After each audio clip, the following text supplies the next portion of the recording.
שלום, שמעתי שאתם מחפשים מדריכים לעבודה במחנות קיץ. נכון, יש לך ניסיון בהדרכה. כן, עבדתי במחנה קיץ בקנדה, ואני גם מורה לחיה. מצוין, אני שולח לך מייל טופס.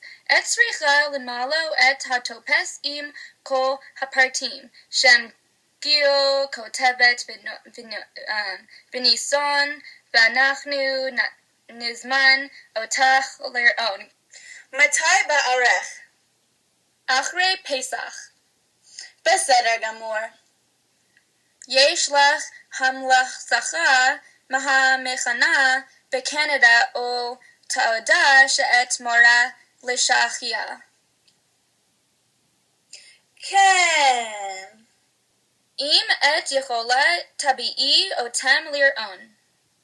טוב, תודה רבה. בהצלחה!